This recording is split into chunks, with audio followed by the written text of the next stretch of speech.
What if the Browns beat the Texans? I'm going to say the Cleveland Browns would be, this is a massive historic week for them, and here's the reason they need it.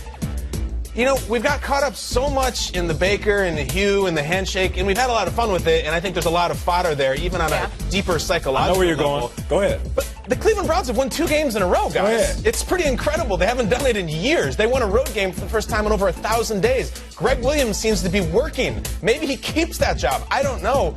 But the only fault I have of the weird handshake is that he's taken away that the Browns have actually won, and we're seeing incredible team efforts like this. So if the Cleveland bleeping Browns, with the 0-16 one-time Browns, break the 8-game winning streak, that will take any storyline about Hugh or any fodder or anything and say, no. They're a real team. They're 5-6-1 now, and look out for them down the stretch. So it takes them from being a charity case to a comedy routine to an actual challenge in the AFC. That would be massive. Browns over Texans. I love it. We're believing in the Browns. We're excited. They've got something going there. They are a football team, you just said. We believe the Panthers can be streaky sometimes. They could come back. They could win and get it done.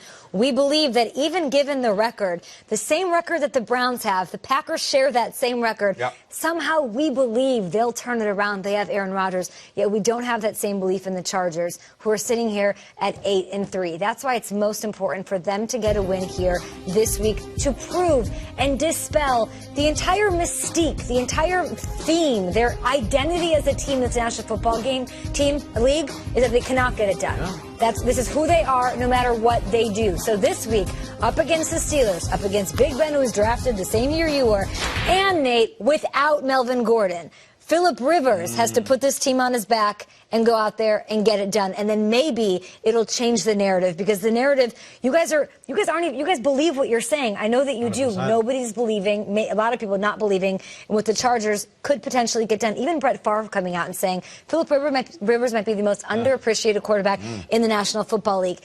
Favre's on your side. No doubt.